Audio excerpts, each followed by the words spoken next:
like, share, and don't forget to subscribe the channel Anytech for more videos like this. गहरी शांत समुद्र की सतह के नीचे, जहां इंसानी आंख कभी नहीं पहुंचती, वहां हर सेकंड बह रहा है पूरी दुनिया का डेटा। आपका व्हाट्सएप मैसेज, आपका बैंक ट्रांजैक्शन, यहां तक कि देशों के सीक्रेट मिलिट्री प्लान, सब कुछ इन पतले से केबल्स में दौड़ रहा है। लेकिन सवाल यह है, अगर कोई इन केबल्स को चुपचाप सुन रहा हो तो? अगर आपकी हर बात पहले से किसी और को पता हो तो? और अगर ये जासूसी समुद्र के 8,000 मीटर नीचे हो रही हो, तो क्या कोई उसे रोक भी सकता है? दुनिया के 95% इंटरनेट डेटा सैटेलाइट से नहीं, बल्कि समुद्र के नीचे बिछे फाइबर ऑप्टिक केबल से गुजरता है। ये केबल्स हजारों किलोमीटर लंबे होते हैं और पूरे महाद्वीपों को आपस में जोड़ते हैं। इनके अंदर रोशनी के जरिए डेटा ट्रांसफर होता है, इतनी तेजी से कि आप वीडियो कॉल, लाइव स्ट्रीम और ऑनलाइन गेम खेल पाते हैं। लेकिन यही नेटवर्क अब दुनिया की सबसे बड़ी कमजोरी बन चुका है, क्योंकि जहां डेटा है वहीं जासूसी भी है। 1970 के दशक में जब दुनिया शीत युद्ध की आग में जल रही थी, तब पहली बार इस खामोश जंग की शुरुआत हुई। अमेरिका ने एक सीक्रेट मिशन लॉन्च किया, जहां उसकी पनडुब्बियां सोवियत यूनियन के अंडर सी केबल्स तक पहुंची। उन्होंने केबल्स को काटा नहीं, बल्कि उन पर एक ऐसा डिवाइस लगाया जो अंदर जा रहे डेटा को चुपचाप पढ़ सकता था। सोचिए, दुश्मन की हर बातचीत, हर प्लान बिना उसे पता चले सुन लेना। यही था आधुनिक डिजिटल जासूसी का पहला कदम।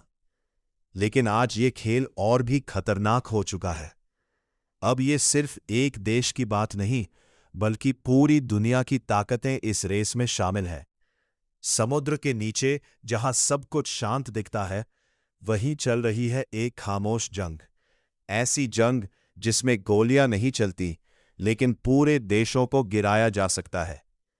आज आधुनिक पनडुब्बियां सिर्फ हमला करने के लिए नहीं, बल्कि इन केबल्स को ढूंढने, ट्रैक करने और जरूरत पड़ने पर नुकसान पहुंचाने के लिए भी बनाई जा रही है। क्योंकि अगर इन केबल्स को काट दिया जाए तो इंटरनेट रुक जाएगा, और अगर इंटरनेट रुक गया तो दुनिया रुक जाएगी।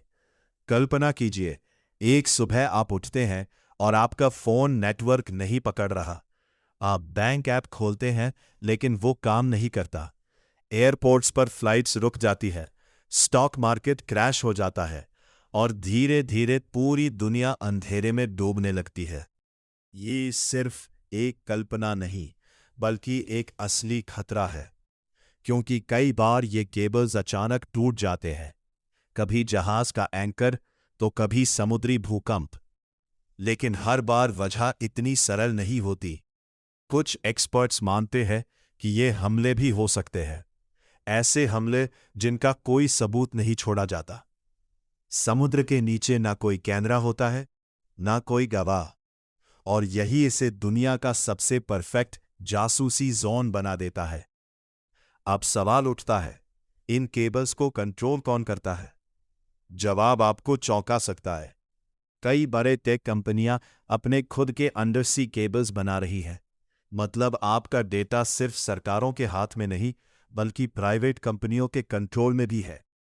और यही इस खेल को और जटिल बना देता है। भारत जैसे देश जो तेजी से डिजिटल हो रहे हैं, इन केबल्स पर पूरी तरह निर्भर है। अगर हिंद महासागर में कोई बड़ा डिसरप्शन होता है, तो इसका असर सीधे भारत की इंटरनेट और इकोनॉमी पर पड़ेगा। इसीलिए अब देशों ने इन केबल्स की सुरक्षा पर ध्यान देना शुरू कर दिया है। लेकिन सच्चाई यह है कि समुद्र के नीचे फैले इस विशाल नेटवर्क को पूरी तरह सुरक्षित रखना लगभग नामुमकिन है। सबसे खतरनाक हिस्सा है, क्योंकि दुनिया की असली ताकत अब मिसाइल या टैंक में नहीं, बल्कि डेटा में है। और ये डेटा इन पतले नाजुक केबल्स के सहारे पूरी दुनिया में घूम रहा है। समंदर के नीचे जहां सब कुछ शांत दिखता है, वहीं छुपी है एक ऐसी जंग जिसे आप देख नहीं सकते, लेकिन उसका असर आपकी हर सांस, हर क्लिक और हर मैसेज पर पड़ सकता है। अगली बार जब आप इंटरनेट इस्तेमाल करें तो याद रखिए, आप सिर्फ ऑनलाइन नहीं हैं, आप शायद किसी की नज़र में भी हैं। Like, share, and subscribe the channel Tech to watch more videos like this.